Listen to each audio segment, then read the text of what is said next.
মুমিন বান্দা যখন মারা যাইব, ওই মুমিন বান্দার দেহটার মানুষ বিসমিল্লাহি ওয়া আলা মিল্লাতি রাসূলিল্লাহ বইলা কবরে নামায়া দিব। কিন্তু মানুষ দেখবে মাটিতে শোয়ায়, কিন্তু মুমিন বান্দারে মাটিতে শোয়ায় না। রহমতের তিনজন ফেরেশতা মুমিন বান্দার কবরে জান্নাতি বিছানা বিছায়া দেয়। আল্লাহু আকবার।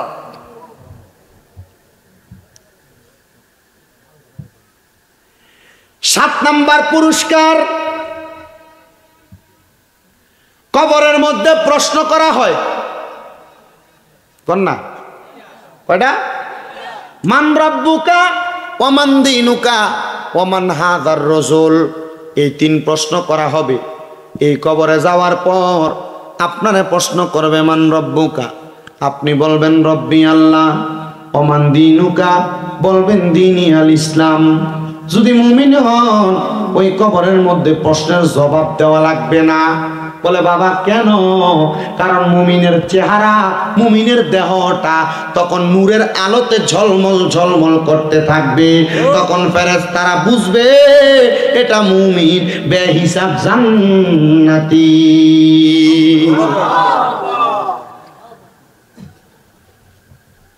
মুসলমান দাড়িগুলা যে ক্লিন শেভ করলা, মুসলমান পাঞ্জাবি পরো, কবরে পইরা যাবা না। টুপি লাগাও কবরে, কিন্তু টুপি লইও যাবা না। লুঙ্গি পরো, কবরে লইয়া যাবা না। মাথায় পাগড়ি লাগাও, কবরে লইয়া যাবা না। কিন্তু চিন্তা করো, যেই দাড়ি তুমি রাখলা এই দাড়িটা লইয়া কিন্তু কবরে যাইবা। এ দাড়ি শেভ কইরা কবরে পাঠাবে না। হ্যাঁ, ওই কবরে 3 প্রশ্ন। মান রব্বুকার উত্তর দিলা, ওয়া মান দীনুকার উত্তর দিলা, কিন্তু যখন প্রশ্ন করবে ওয়া মান হাযার রাসূল, এই ব্যক্তিকে চিনো কিনা, তখন আপনি চিনার আগে নবী যদি আপনার দাড়ি ছাড়া চেহারাটা দেখা কয় তারে আমি চিনি না, উপায় আছে?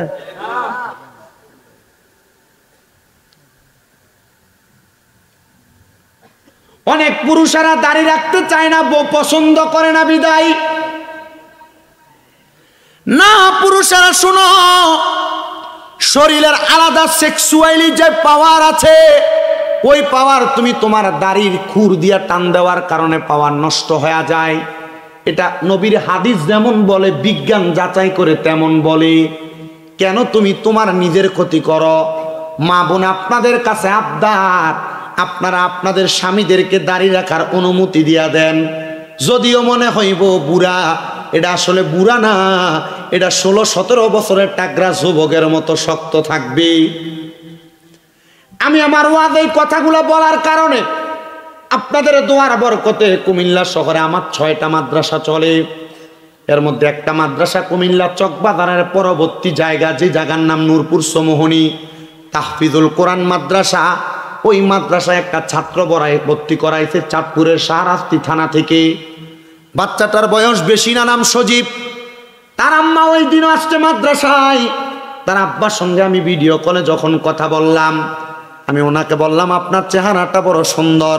তার আম্মা কয় হুজুর উমরা হজ করে আসছে, আমি আমার স্বামীকে বলছি যেন দাড়িটা রাইখা দেয়। আমি কইলাম দেখছনি ফোলা মাদ্রাসায় পড়ানোর কারণে মহিলার অন্তর কেমন পরিবর্তন হয়ে গেছে। ওনার স্বামীটা আমার বলছে হুজুর একটা মাত্র ছেলে, তার জন্য দোয়া করি। আমার স্ত্রী বলছে আমি নিয়ত করব। মুসলমান, এমন একটা বউ যদি ঘরের মধ্যে থাকে ঘরটা শান্তি হবে, সুন্দর হবে। কিন্তু অনেক যুবক ছেলেরা চিন্তা করে আমি দাড়ি রাখতেছি না, দাড়ি রাখার কারণে সুন্দর মাইয়া বিয়া করতে পারবো না, আমাদেরকে ভালো সুন্দর মাইয়া পছন্দ করবে না। না রে যুবক, না, দাড়িওয়ালা পোলারে ওই মাইয়া পছন্দ করে না। একটা কারণ, রাতকেও দেওয়া হয়। ওই যে ইন্ডিয়া রাতকেও মাঝে মাঝে দেওয়া হয়। আবার মাঝে মাঝে ওই যে আপনার কোম্পানিগঞ্জ মাঝখান দিয়া নবীনগর দিয়ে ঢুকতে জায়গা এনও দেওয়া হয়। অন্তে বালা ড্রাইভার যায় বাসি হরন দিয়ে প্যাঁপু করে, মেহনত করে, কষ্ট করে। আমি মোটামুটি নবীপুর ওই যে দাদার বাইর যে মাহফিলে আসছি 2বার, মোটামুটি এর সাথে দেখা হয়েছে। এরপরে আপনাদের এখানে আইলাম দেখা হইলো, ইন্ডিয়া রহিমপুর আইলাম দেখা হইলো, কয়েক জায়গা তার সাথে দেখা হয়েছে।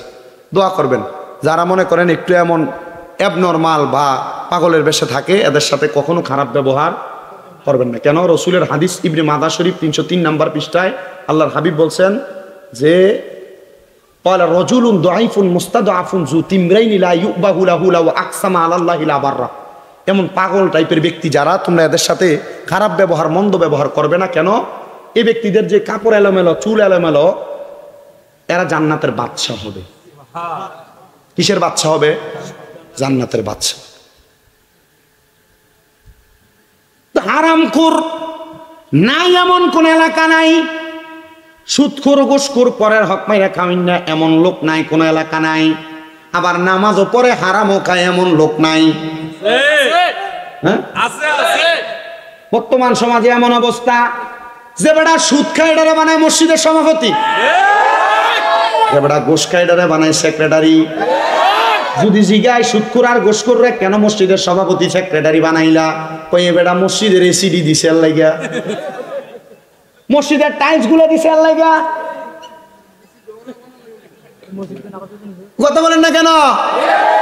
কথা কইতেছি খারো। এলাকার সর্দারি মাতাব্বরের দায়িত্ব এই সুদখোর আর ঘুষখোর গুলারে দেওয়া হয়।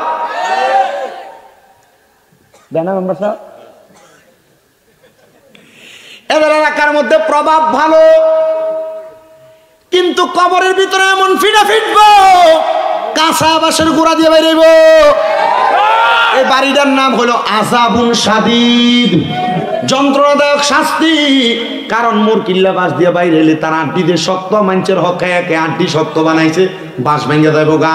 কাঁচা বাঁশের গুঁড়া হইলে গিরাডি কাছাকাছি থাকবো, বাড়িটা দিলে একটু সাইড তার বাড়িটা লাগবো।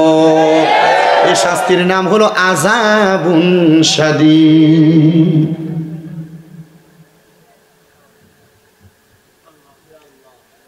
ধৈর্য নিয়ে বসেন, মনোযোগ নিয়ে বসেন। বয়ান যে জায়গায় এই ব্যক্তিগুলো কবরে যাওয়ার পর এরার মরার আগ থেকে গজব শুরু হয়ে জায়গা। কোন সময় থেকে? দেখবেন আপনি রিক্সা চালাইতেছেন, আপনি কামাই করেন দৈনিক মাত্র 300, 400, 500, কিন্তু 1 লাখে প্রতি বছরে পায় 30,000। এমন কয়েক লাখ টাকায় চাইলে রাখছে, এ মোটামুটি যা আসে এদিকে তার সংসার চলে থাকা। কিন্তু দুঃখের বিষয়, এ প্রতি মাসে, প্রতি সপ্তাহে থেরাপি, এই চিকিৎসা, ওই পরীক্ষা, ওই পরীক্ষা, ডাক্তার দেখাইতে যাইতে এর টাকা সব ভেঙে দেখা।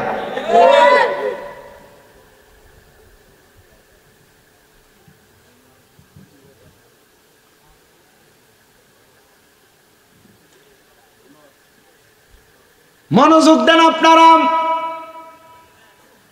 তখন ওই ব্যক্তিগুলা কবরে যাওয়ার পরে ফেরেশতাদের নাকের মধ্যে রুমাল থাকবে, রুমাল।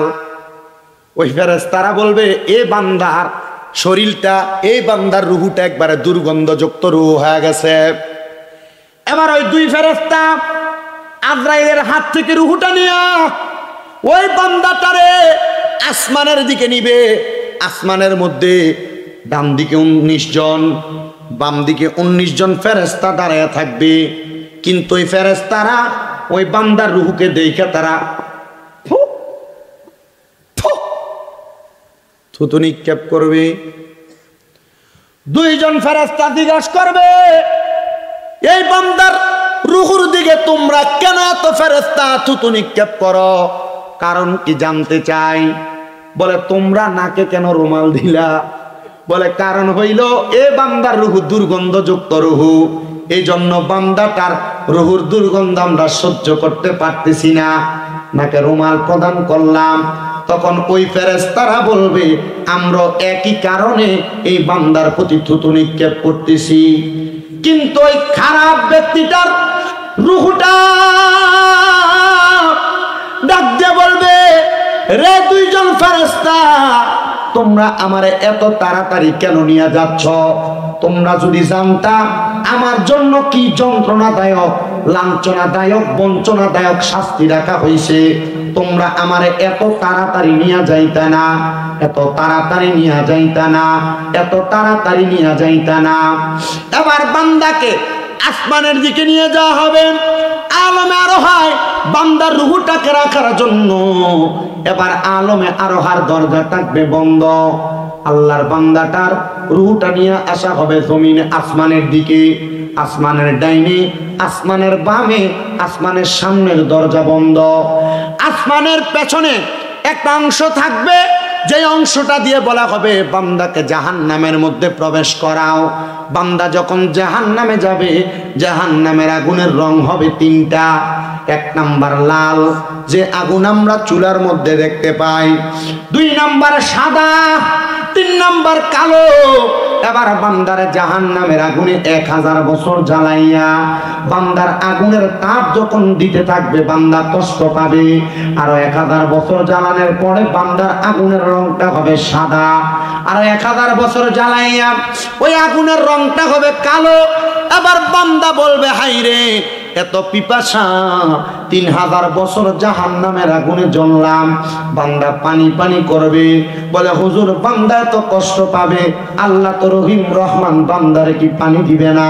বলে হ্যাঁ, বান্দাকে পানি দেওয়া হবে, কিন্তু জান্নাতি বান্দার পানি আর জাহান্নামী বান্দার পানি দুইটা 2 রকমের।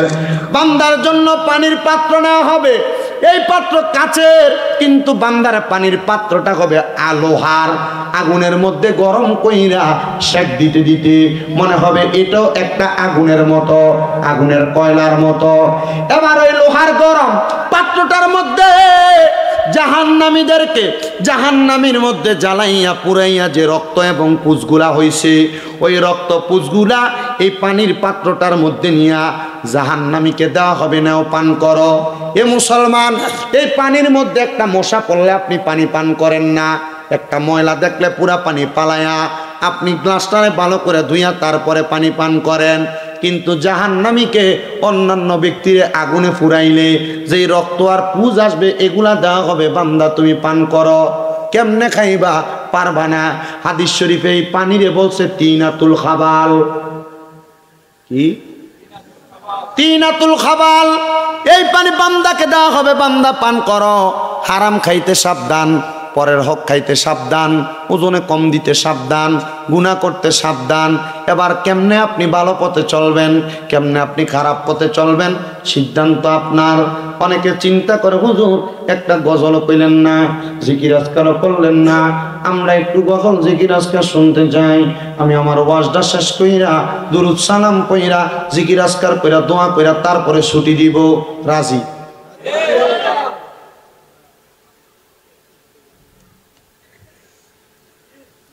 তো বান্দা জাহান্নামের মধ্যে, তো এটা তো ইমানি মরণ না, কারণ ইমানদার তো কষ্ট পেয়ে মারা যাবে না। ইমানদার কি কষ্ট পেয়ে মারা যাবে? ইমানদারের মরণ বড় মজা, ইমানদারের মরণ বড় আরামদায়ক রে মুসলমান। হে মুরাদনগরের নবীপুরের মানুষ, শুনে নেন, আপনাদেরকে আমি জানানোর চেষ্টা করতেছি। ইমানদার যখন মারা যাবে, ইমানদার মারা যাওয়ার আগে আল্লাহ তাআলা ইমানদারের কাছে 2টা ফেরেশতা প্রেরণ করবে। কয়টা? জোরে কোন কয়টা? একটা ফেরেশতা ইমানদার বান্দার কাছে আইসা হাতের মধ্যে জান্নাতি আপেল নিয়ে আসবে, সুবহানাল্লাহ। আরেকটা ফেরেশতা জান্নাতের মেশক আম্বরের আতর নিয়ে ইমানদার বান্দার নাকের কাছে বসবে, আরেকটা ফেরেশতা বান্দার মাথার কাছে বসবে। ও বন্ধু, আপেলওয়ালা ফেরেশতারা মাথার কাছে বইসা ইমানদার বান্দার মাথার মধ্যে হাতটা বুলিয়ে দিবে। ইমানদার বান্দা, ছোট বাচ্চা কান্না করলে মা যেমনে মাথায় হাত বুলিয়ে দিলে ইমানদার বান্দা ঠিক এমন ভাবে ঘুমিয়ে যাবে বাচ্চার মতো। এবার আজরাইল আসবে ইমানদার বান্দার রূহটা নেওয়ার জন্য। আজরাইল আইসা সর্বপ্রথম যেই থাবা দিবে, ওই থাবাটা ইমানদারের বুকের মধ্যে দিবে। কোথায়? বুকের মধ্যে দিবে। এই বুকের মধ্যে থাবা আজরাইল ইমানদাররে কেন দিবে? কারণ আমরা যেই নবীর উম্মত, মুহাম্মদ মুস্তাফা আহমদ মুস্তাফা সাল্লাল্লাহু আলাইহি ওয়াসাল্লাম নবীজি, ওই নবীজি রহমাতুল লিল আলামিন নবীর রূহ যখন আজরাইল কবজ করার জন্য আসছেন, আজরাইল এখনো রূহ কবজ করে নাই। নবীজির বুক মুবারকের উপরে শুধু আজরাইলের হাতটা রাখছে। আল্লাহর হাবিব তখন আল্লাহ বলে 3টা চিৎকার করেছিলেন। প্রশ্ন করা হয়েছে, ইয়া রাসূলুল্লাহ কেন চিৎকার করেন? আপনার রূহ তো এখনো কবজ করা হয় নাই। নবী মুহাম্মদ মুস্তাফা সাল্লাল্লাহু আলাইহি ওয়াসাল্লাম নবী আমার বলে, শোনো রে, আজরাইলের হাতটা বুকের উপর পড়ার কারণে আমি নবী রহমতের নবীর কাছে মনে হইল 7 সমুদ্রের যত বড় বড় পাহাড় আছে সব পাহাড়গুলা মনে হয় আমার বুকের উপর চাপায়া দেওয়া হয়েছে। ওই সময় নবীদের হাদিস বর্ণনা হচ্ছে, আম্মা জান ফাতেমাতুজ জাহরা রাদিয়াল্লাহু তাআলা আনহা বর্ণনা করতেছেন। তিনি বলেন, নবীজি তখনও জানতে চাইলেন, রে আজরাইল আমার উম্মতকে কি এমন কষ্ট দিয়ে মারা হবে নাকি?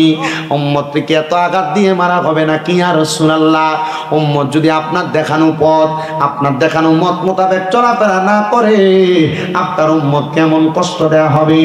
নবী আমার বলেছিলেন, আজরাইল আমার সব উম্মতের কষ্ট আমি নবীরে দাও, তবে আমার উম্মতের এত কষ্ট দিও না, আমার উম্মত এত কষ্ট সহ্য করতে পারবে না। তখন আল্লাহ তাআলা ঘোষণা করেছে, হাবিব আপনি আপনার উম্মতদেরকে জানিয়ে দেন, আপনার উম্মত যদি ঈমানওয়ালা হয়, ঈমানের দৌলতে ধনী হয়, আপনার উম্মত যদি আমলওয়ালা হয়, আমলে তার জীবনটার সুন্দর করে সাজায়, তাহলে তার এমন কষ্ট পাওয়া লাগবে না, কষ্ট পাওয়া লাগবে না, সে মুমিন হয়ে মারা যাবে। এবার আজরাইল ইমানদারের বুকের মধ্যে যখন আক্রমণ চালাইব, বুকের সামনে দিয়ে আরো 2 জন ফেরেশতা আগমন করবে। এ আজরাইল ইমানদার বান্দার বুক দিয়ে তো রূহ কবজ করা যাবে না, কারণ ইমানদার বান্দার বুকের মধ্যে সদা সর্বদা আল্লাহ রাসূলের মুহাব্বত ছিল। এবার নবীপুর পশ্চিম পাড়ার মাহফিলের মানুষ আপনারা বলেন, আমরা সবার অন্তরের মধ্যে আল্লাহ রাসূলের মুহাব্বত আছে না নাই? মুহাব্বত আছে ঠিকই বলছেন, কিন্তু নামাজের দিক দিয়া নাই। হারাম কাজ, বদ কাজ যা হয় আমরা মানুষকে দিয়া হয়। আল্লাহ যেন এমন কাজ থেকে আমরা হেফাজত করে, আমিন কোন আমিন। একজনও বলতে পারবে না আমার গুনাহ নাই, একজনও বলতে পারবে না আমার কোনো বদ কাজ নাই, আমার কোনো গুনাহ নাই। কিন্তু কয়েকদিন আগে একজন তরুণ আলেমের একটা ভিডিও দেখলাম। পূর্বের একজন এমপি মহাদয়, যিনার নাম কাদের সিদ্দিকী, এ মাইকের সামনে কইতাছে আমার কোনো গুনাহই নাই, আমি কোনো পাপই করি নাই, আমি কোনো গুনাহই করি নাই। আর যেই ব্যক্তি এই কথা ডাইরেক্ট বলে আমি কোনো গুনাহ করি নাই, এই ব্যক্তির মুখের দাড়ি ফোমশেপ করা। তো আপনারা বুঝেন, যে ব্যক্তির দাড়ি ফোমশেপ করা এটা গুনাহ করে নাই, মুখ দিয়ে বাসায় বাসায় কয়, কিন্তু ছায়া দেখেন রাতের নাইট ক্লাবের ভিতরে বুড়া ডিজে ভিডিও তুলে আছে।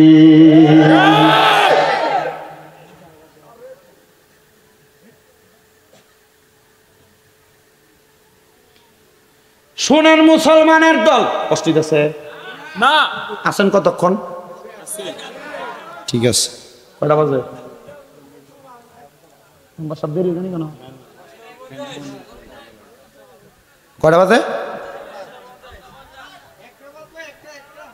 আর আধা ঘন্টা বল ইনশাআল্লাহ। খিচুড়ি না ঠান্ডা দেবো গা?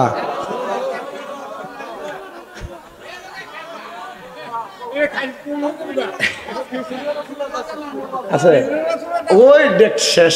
আল্লাহ যেন সবাইকে কবুল করে, আমিন কর। আব্বা আমি বইলা দিই আবার শেষ বেলা, আপনারা যদি কষ্ট হয়, আপনারা মোটামুটি ওয়াজ যদ্দূর করছি, কারণ এখন মুমিনের মজা।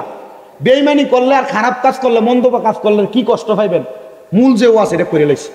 ইমানদারের ইমানের মজা যেটা, এটা আপনারা না হলো চলবে, হেডিরে ভয় করে যদি আমল করেন শেষ, ঠিক আছে না? ওয়াজ এনে তো ইমানদারের মজার কথা কন লাগে, কারণ অনকালের বেরিয়ে ইমানের মজার কথা হবে দূরের কথা। কোম্পানিগঞ্জ বাজারটা না হরে এলা কি কথা কন না কে রে? ইমানের মজা বেড়ারও কইতেছি আমরা, বেড়া আবার এত ভালো না, আমরা লবণ আনতে দেরি হইলে লবণ গ্লাস, পানির গ্লাস মেলা আমার থুতা পারি।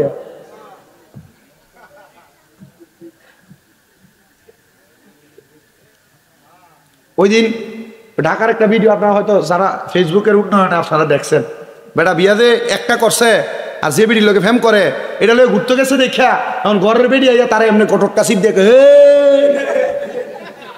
আমরা বেটারা আমরা কই বালা ঘরে বউ রেখে জিনাবে বিচার করে, এই কথা বলেন না কেন? আমরা বেটারও যে এত ভালো এটার গ্যারান্টি আমরা দিতে পারবো না।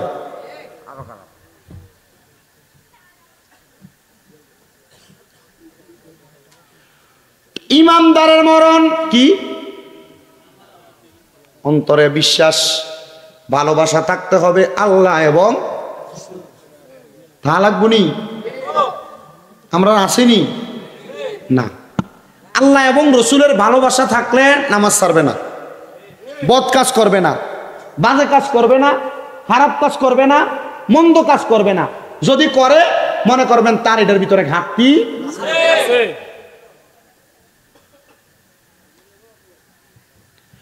আল্লাহর হাবিব সাল্লাল্লাহু আলাইহি ওয়াসাল্লাম কে আনাস ইবনে মালিক প্রশ্ন করি, ইয়া রাসূলুল্লাহ, তাইলে আপনি বলেন কোন ইমানদারের মৃত্যুবরণ যখন করবে আজরাইল তো বুক দিয়ে রুহটা নিতে পারবে না, তাইলে আজরাইল কেমনে রুহ নিবে? এবার বলতেছে আজরাইলের দ্বিতীয় কর্মযোগ্য হবে ইমানদারের চেহারা বরাবর, কারণ এটা ওয়া আহসানি সূরাত, এই চেহারা দিয়া বান্দা অনেক কিছু করে, ঠিক কিনা? বান্দার এই চেহারার উপর আক্রমণ চালাইব। এবার ওই বান্দার চেহারার উপর আক্রমণ চালানোর কারণে বান্দার চেহারার মধ্য থেকে আবার দুইজন ফেরেশতা জবাব দিবে। আমরা যারা সুন্দর চেহারা নিয়ে বড়াই করি, এই চেহারার সবচাইতে মাদ্দার জায়গা হলো আমাদের কপাল। তখন এই বান্দার কপালের মধ্য থেকে ফেরেশতার আওয়াজ আসবে। এ বান্দার কপাল দিয়ে রূহ কবজ করা যাবে না, কারণ বান্দা সুবহান রাব্বিয়াল আলা বলে আমার আল্লাহরে সেজদা দিছি।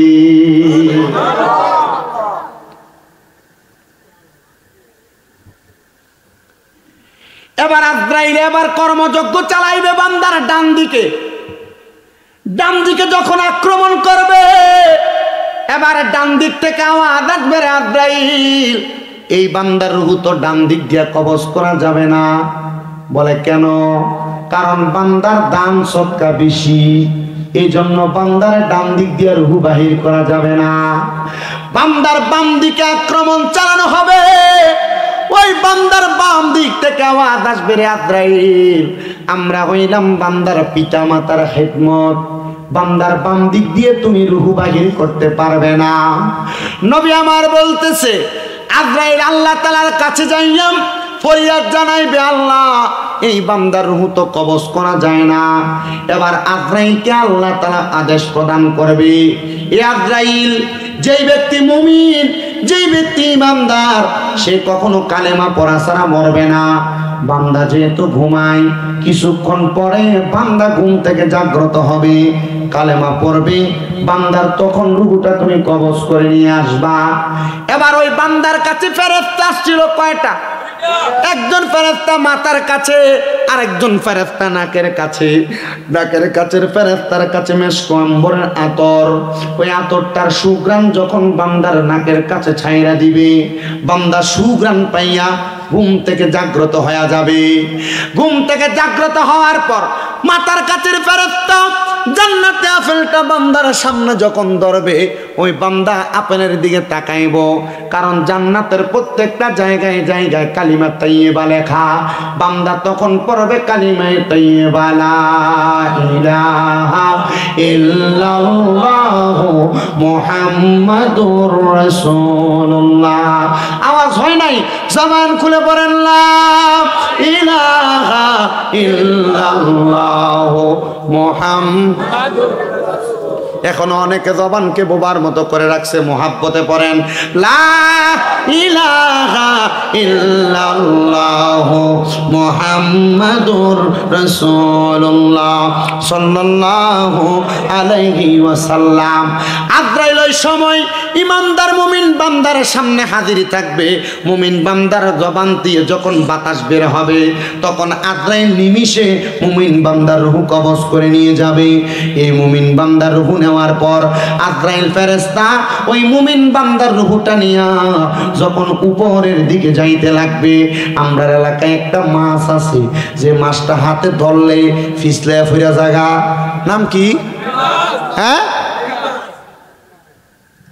ইমানদার মুমিনের রূহ এমন ভাবে আজরাইলের হাতে থাকবে না। কি বলে? আজরাইলের হাতে যখন মুমিনের রূহ থাকবে না, ওই মুমিন বান্দাটা, ইমানদার বান্দার রূহটা আজরাইল হাতের মধ্যে নিয়ে আল্লাহর কাছে ফরিয়াদ করবে, রাখবো কোথায়? যাহাবি ওয়াল ফিদ্দাত, স্বর্ণ এবং রূপা দুইটার সংমিশ্রণের একটা পাত্র নেওয়া হবে মুমিনের রূহ রাখার জন্য। মনে করেন এটা একটা পানির পাত্র, এটার মধ্যে পানি ছেড়ে দিলাম, একটা ট্যাপ, পানিটা এটা পুরার পরে ট্যাপ চলতেছে, পানি কি এখানে থাকবে না পড়বে? স্বর্ণ রূপার তৈরি ওই পানির পাত্রটার মধ্যে মুমিন বান্দার রূহ থাকবে না, রূহটা উতরে উতরে পড়বে। আল্লাহ তাআলা জানায়া দিবে, এ বান্দার রূহটা কেন থাকে না জানো?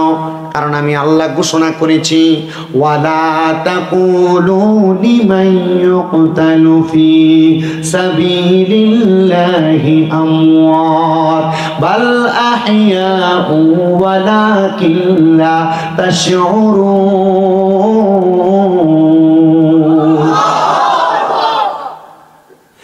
যারা মুমিন তারা মরে না, যারা নেককার তারা মরে না। বলে কেন তারা মরে না? কেন? আল্লাহ কয় বাল আহইয়াউন, তারা জিন্দা, ওয়ালাকিন লা তাশউরুন। এদেরকে যারা মুর্দা বলে তারা নির্বোধ, তারা বোকা, এরা বুঝে না, বিদায় আল্লাহর নেককার বান্দাদেরকে এরা মরা বলে সাব্যস্ত করে। হে মুসলমান, আপনি যদি মারা যান, আপনি মারা যাওয়ার পরে আপনার লাশ পচবে না, আপনার কাফনও পচবে না, আপনার কাফনের কাপড়ের মধ্যে কেউ টাচও করবে না। এমন অনেক নজির বাংলাদেশে আছে। কিন্তু বাংলার মানুষ কি জীবন বানাইলা, মরার পরে তোমার কবরের বাস পচার আগে তোমার লাশ পয়সা যায়? না না না, বাস পচার আগে কেন তোমার লাশ পচবে? তোমার লাশটা যেন ঠিক থাকে, তোমার কবরের বাস পচে যাবে। আর বান্দার রূহটা যেন দাঁড়ায় দাঁড়ায় আল্লাহ তাআলার কুদরতি কদমে সেজদা দিতে পারে। এটা অন্য কারোর কথা না, নবীর হাদিসের কথা, আল্লাহর কোরআনের কথা। যদি বান্দা মুমিন হয়, যদি বান্দার ঈমানি খাসলত দিয়া জীবন গঠন করে, তাহলে বান্দা মরার পরে বান্দা জীবিত হয়। আলেম ওলামাদেরকে প্রশ্ন করবেন, হুজুর মানুষ না মারা যায়, মরলে আবার কেমনে জিন্দা হয়? দেখবেন ইন্তেকাল শব্দটা যে ব্যবহার করে এটা ভাবে ইনফিয়ালের ওজনে। এই শব্দটার অর্থ মরা না, এই শব্দটার অর্থ হচ্ছে জায়গা পরিবর্তন করা, স্থানান্তরিত হওয়া। বান্দা দুনিয়ার জীবন থেকে বান্দা কবরের জীবনে যায়, আরেকটা জীবন বান্দার শুরু হয়ে যায়। আল্লাহু আকবার।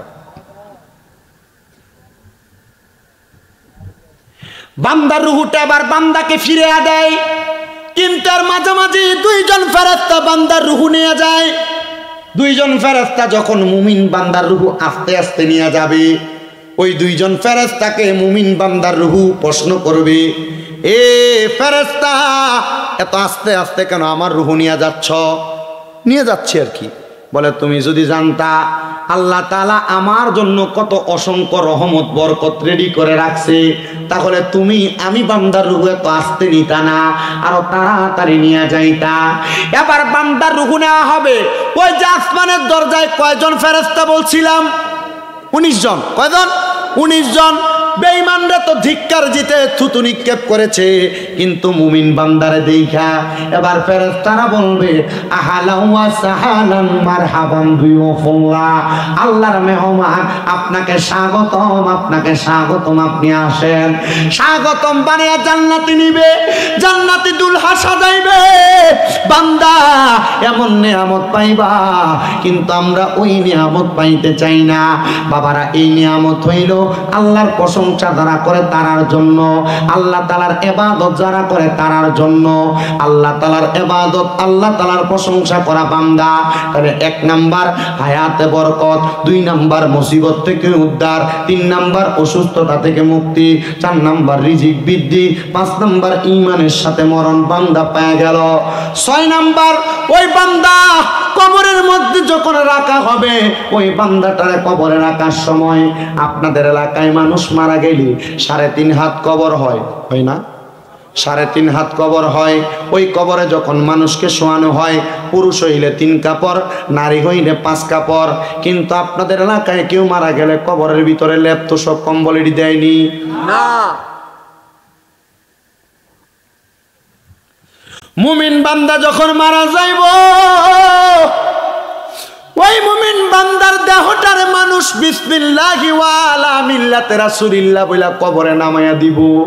কিন্তু মানুষ দেখবে মাটিতে শোয়ায়, কিন্তু মুমিন বান্দারে মাটিতে শোয়ায় না। রহমতের 3 জন ফেরেশতা মুমিন বান্দার কবরে জান্নাতি বিছানা বিছায়া দেয়। আল্লাহু আকবার।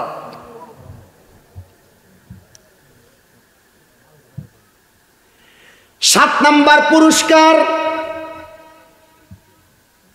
কবরের মধ্যে প্রশ্ন করা হয়। কন্যা কয়টা? মান রাব্বুকা ওয়া মান দীনুকা ওয়া মান হাযার রাসূল। এই 3 প্রশ্ন করা হবে। এই কবরে যাওয়ার পর আপনারে প্রশ্ন করবে মান রাব্বুকা, আপনি বলবেন রব্বি আল্লাহ। ওয়া মান দীনুকা, বলবেন দীনি আল ইসলাম। যদি মুমিন হন, ওই কবরের মধ্যে প্রশ্নের জবাব দেওয়া লাগবে না। বলে বাবা কেন? কারণ মুমিনের চেহারা, মুমিনের দেহটা তখন নূরের আলোতে ঝলমল ঝলমল করতে থাকবে। তখন ফেরেশতারা বুঝবে এটা মুমিন, বেহিসাব জান্নাতি।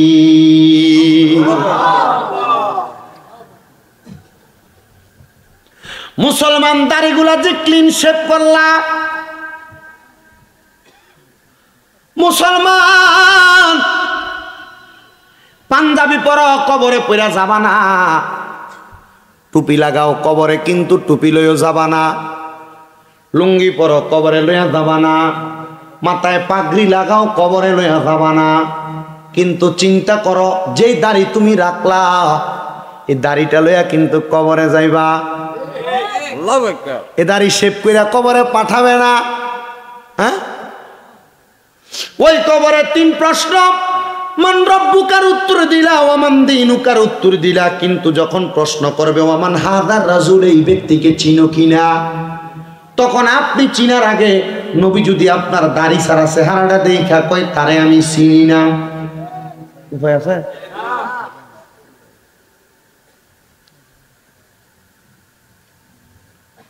অনেক পুরুষেরা দাড়ি রাখতে চায় না, বউ পছন্দ করে না বিদায়।